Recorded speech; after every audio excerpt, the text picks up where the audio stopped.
네, 6월 10일 화요일 기도로 돕는 그 사랑 매일 묵상. 오늘은 시편 118편 19절에서 29절입니다. 유명한 구절이죠. 118편 22절에 보면 건축자가 버린 돌이 집 모퉁이의 머릿돌이 되었나니라는 말씀이 있습니다. 건축자들이 이 돌이 이제 이렇게 판판해야 된다 그러나? 그래야지 그 돌 위에다 모퉁이의 머릿돌 위에다가 이제 기둥을 세울 수 있으니까 고대 건축은. 그래서 그게 인제 좀 기울어지거나 못생긴 돌은 이제 버리죠. 근데 그렇게 버린 돌이 모퉁이의 머릿돌이 되었다.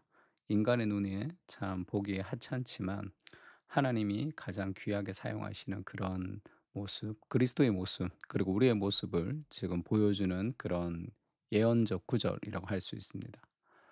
건축자들의 버린 돌이 모퉁이의 머릿돌이 되었다는 제목으로 좀 말씀을 나누려고 합니다. 버린 돌이 머릿돌이 되는 역설이죠. 내게 의의 문들을 열지어다. 내가 그리로 들어가서 여호와께 감사하리로다. 이는 여호와의 문이라 의인들이 그리로 들어가리로다. 주께서 내게 응답하시고 나의 구원이 되셨으니 내가 주께 감사하리이다. 하나님께 감사하는데 그 의의 문이 어떻게 열렸냐 하면 건축자들의 버린 돌이 집 모퉁이의 머릿돌이 되면서 열렸죠. 그리스도의 십자가의 죽으심을 통해서 의의 문이 열렸고, 그런 하나님, 그분이 나의 구원이 되셔서 내가 주께 감사합니다. 나같이 연약한 죄인을 구원하셔서 하나님의 나라의 사역에 동참하게 하시는 은혜, 그 그리스도의 모습이 우리의 모습이기도 한 거죠. 이는 여호와께서 행하신 것이요 우리의 눈에 기이한 바로다. 세상의 방식이 아니기 때문에 그것은 세상이 볼 때 놀라죠. 약하고 낮아지고 그리고 힘없는 인생이 승리하게 되는, 그것이 모퉁이의 이 건축자들이 버린 돌이 모퉁이의 머릿돌이 되는 역설이라고 할 수 있습니다. 이날은 여호와께서 정하신 것이라 이날 우리가 즐거워하고 기뻐하리로다. 그런 대역전의 날, 그 역전의 인생, 그 역설의 인생이, 그것이 신앙이죠. 기독교의 인생입니다.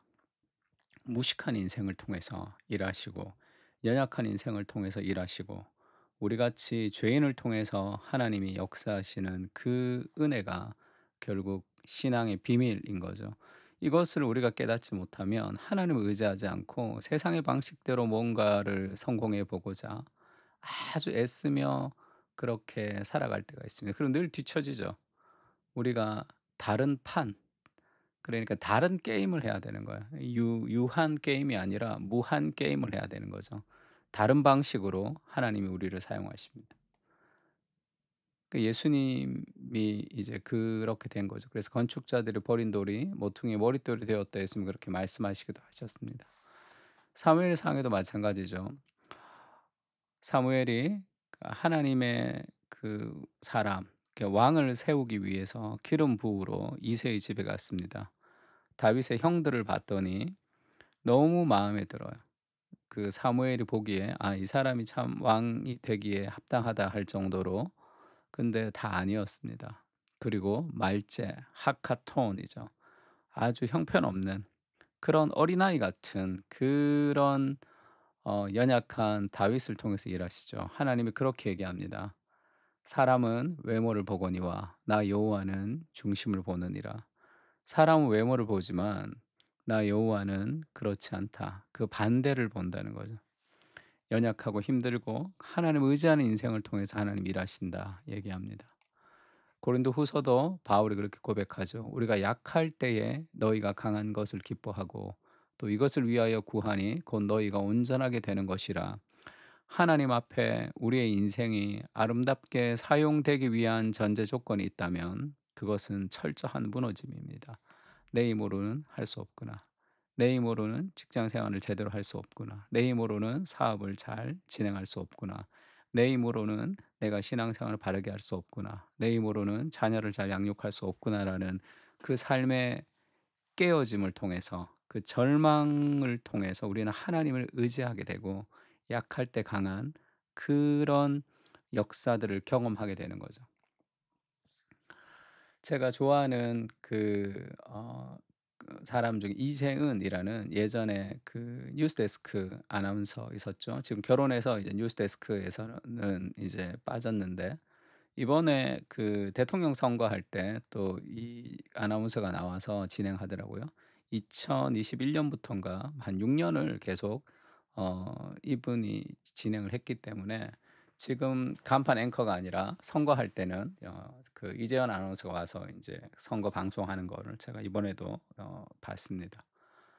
그러니까 이렇게 실력이 있고 사람이 인제 수준이 있어서 MBC 뉴스데스크를 그 유명했던 백지연이라는 앵커 다음으로 제일 오래 이제 앵커를 했는데 이분이 이제 매일 큐티를 하는데 그 마태복음 22 5장 21 절에 그 주인이 이르되 잘하였도다 착하고 충성된 종아 내가 적은 일에 충성하였음에 많은 것을 내게 맡기리니 내 주인의 즐거움에 참여할지어다라는 이 말씀을 붙들고 지금 이 사람은 리포터부터 그 스포츠 리포터 같은 거 하면서 계속 실력을 쌓아서 사실 앵커까지 올라간 거죠. 근데 그런 얘기를 들었대요. 초반에 "너는 예쁜 것도 뭔가 좀 부족하고 실력도 뭐 출중하지가 않고 방송을 하기엔 2% 부족하다 너는. 그래서 대성하기가 힘들다." 그 얘기를 이제 PD로부터 들었다는 거예요. 그 PD의 눈이 얼마나 정확합니까? 수많은 사람들을 봐왔을 텐데 "너는 2% 부족하다." 거기 굉장히 낙심이 됐는데 그것에 무너졌으면 무너졌겠죠. 다른 직업을 찾을 수도 있었겠죠. 근데 그다음 날 큐티를 하는데 저 말씀을 하나님 주셨다는 거예요. "그래 내가 2% 부족하고 안 부족하고 세상의 그런 시선에 신경 쓰지 말고 내가 오늘 해야 될 작은 일에 최선을 다하자. 지금 눈앞에 있는 그 일에 내가 최선을 다하자." 그래서 리포트하는 그 일을 열심히 하고 그다음에 뭐 영어 공부를 해서 이제 외국 그 스포츠 선수들 인터뷰를 하고 그런 일들을 꾸준히 그렇게 했다는 거예요. 그랬더니 뭐 뉴스데스크 앵커까지 올라갔죠. 사실 제일 오래 했습니다. 그의 삶의 어떤 성실, 그러니까 이 실력이 아니고 능력이 아니라 하나님의 은혜가 그를 이끌어 가는 거죠. 하나님을 의지하지 않으면 우리는 무너지게 되어 있습니다. 삶의 어느 순간에 2% 부족하기 때문에 그런 거죠. 그것을 절감하면서 무너질 때가 있습니다. 그러나 그것을 일으키는 것은 하나님의 말씀이죠. 내가 연약하지만 하나님이 나를 통해 일하시고 내가 할 수 있는 그 일을 최선을 다해서 행하는 거예요. 주의 이름으로 오시는 이 역설도 있죠. 여호와여 구하옵나니 이제 구원하소서. 여호와여 우리가 구하옵나니 이제 형통하게 하소서. 여호와의 이름으로 오는 자가 복이 있으며 우리가 여호와의 집에서 너희를 축복하였도다. 여호와는 하나님이시라 그가 우리에게 빛을 비추셨으니 밧줄로 절기 제물을 제단 뿔에 맬지어다. 주는 나의 하나님이시라 내가 주께 감사하리이다. 주는 나의 하나님이시라 내가 주를 높이리이다. 여호와께 감사하라. 그는 선하시며 그의 인자하심이 영원함이로다.